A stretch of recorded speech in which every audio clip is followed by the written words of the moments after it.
Hi all, నమస్తే. ఈరోజు మన వీడియో వచ్చేసి నోరు గురించే దోసావకాయ.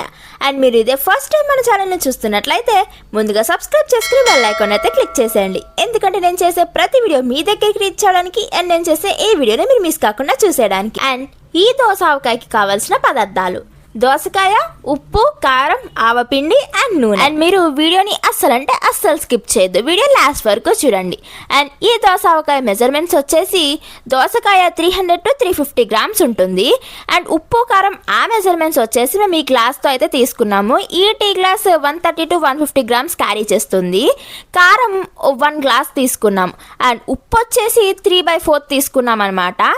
అండ్ ఆవపిండి అయితే సుమారు 30 to 40 grams ఆవాలు తీసుకుని దాంట్లో కూడా కొంచెం ఉంచాము. ఆవపిండి మీ టేస్ట్కి తగ్గట్టు అండ్ ఉప్పు కారం కూడా మీ టేస్ట్కి తగ్గట్టు మీరు అడ్జస్ట్ చేసుకోండి. అలానే ఈ ఉప్పు కారాలు ఇవన్నీ వేసేసుకున్నాక ఒకసారి అన్నిటిని బాగా మిక్స్ అయ్యేలాగా కలుపుకుంటూ ఉండాలి. ఎందుకంటే క్రమ్స్ అనేవి అస్సలు ఉండకూడదు. క్రమ్స్ ఉంటే మనం తినేటప్పుడు మనకి అవి బాగోదు కాబట్టి అస్సలు క్రమ్స్ లేకుండా బాగా మిక్స్ చేసుకోవాలి. అండ్ లాస్ట్లో చిటికెడు పసుపు కూడా యాడ్ చేసేసుకున్నాం. అండ్ మీరు వీడియోని అస్సలు స్కిప్ చేయదు, లాస్ట్ వరకు చూడండి. ఎందుకంటే మీరు కనుక వీడియోని స్కిప్ చేస్తే మెజర్మెంట్లో తేడా వచ్చేస్తుంది అండ్ ఒక మంచి టేస్టీ ఐటమ్ని మిస్ అయిన వాళ్ళు అవుతారు.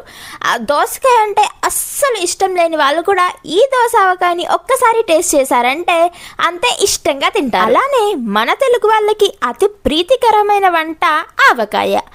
భోజనాల్లో ఎన్ని కర్రీస్ ఉన్నా లేకపోయినా ఈ ఆవకాయ పెరుగు లేకపోతే ఆ భోజనం ఫుల్ఫిల్ అవ్వదు. ఎస్పెషల్లీ నాకైతే అస్సలు ఫుల్ఫిల్ కాదనమాట.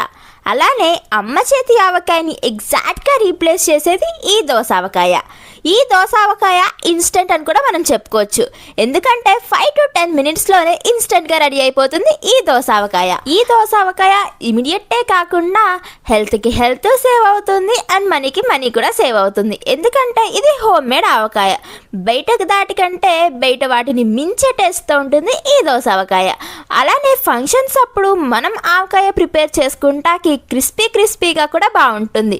అలానే ఫంక్షన్స్లో ఈ దోసావకాయ కనుక మనం ప్రిపేర్ చేసుకుంటే మనకి మనీకి మనీ సేవ్ అవుతుంది, టైంకి టైం సేవ్ అవుతుంది అండ్ హెల్త్కి హెల్త్ కూడా సేవ్ అవుతుంది. అలానే మనం బయట కొనే ఆవకాయల్లో వాళ్ళు ఎలాంటి క్వాలిటీ ప్రొడక్ట్స్ వాడతారో మనకి తెలియదు. అదే మనమే చేసుకుంటే మనకి కావాల్సిన మంచి క్వాలిటీ ప్రొడక్ట్స్తో మనమైతే ఈ ఆవకాయని ప్రిపేర్ చేసుకోవచ్చు. దట్టు వాళ్ళు హైజీన్గా చేస్తారో లేదో తెలియదు. అండ్ మనమే కనుక మనం చేసుకుంటే హైజీనిక్గా చేసుకోవచ్చు. ఇంకా మనకి ఇష్టమైన వాళ్ళకి మన లవ్తో పాటు టేస్టీ రెసిపీని కూడా వాళ్ళకి ఇవ్వచ్చు. అలానే మళ్ళీ ఇంకొకసారి అస్సలు క్రమ్స్ లేకుండా అన్నీ మిక్స్ చేసేసుకున్న తర్వాత మనం కట్ చేసేసుకున్న దోసకాయ ముక్కల్ని ఈ ఉప్పు కారాల్లో వేసి మళ్ళీ ఈ ఉప్పు కారాలు దోసకాయ ముక్కలకి పట్టేంత వరకు ఒకసారి ఇంకా బాగా కలుపుకోవాలి. ఆ తర్వాత కొద్దిగా ఆయిల్ యాడ్ చేసుకుంటూ ఆ ఆయిల్ పైకి తేలేంత వరకు ఇంకా బాగా మిక్స్ చేసుకుంటూ ఉండాలి. అలానే మా ఇంటి సంక్రాంతి సంబరాలు అని నేనైతే లాస్ట్ వీక్ ఒక ఫుల్ వీడియో అప్లోడ్ చేశాను. మా ఇంట్లో చేసుకున్న ఫుల్ సంక్రాంతి అండ్ మేము ఎలా చేసామో అలా ఫుల్ వీడియో అయితే అప్లోడ్ చేశాను. మీరు కనుక ఆ వీడియో చూడాలనుకుంటే డిస్క్రిప్షన్లో ఫుల్ వీడియో వచ్చాను, గో అండ్ వాచ్ నా. చూసారు కదా, నూనె ఇలా పైకి తేరేంత వరకు మనం మిక్స్ చేసుకుంటూ ఉండాలి. చూడడానికి ఎంత బాగుందో అంతకంటే టేస్ట్ చేయడానికి ఇంకా అదిరిపోయింది. అండ్ మీరు కూడా ఈ దోసావకాయని ట్రై చేసి మీకు ఎలా వచ్చిందో కామెంట్ చేసేయండి. And subscribe our channel for most interesting and informative videos. Bye guys.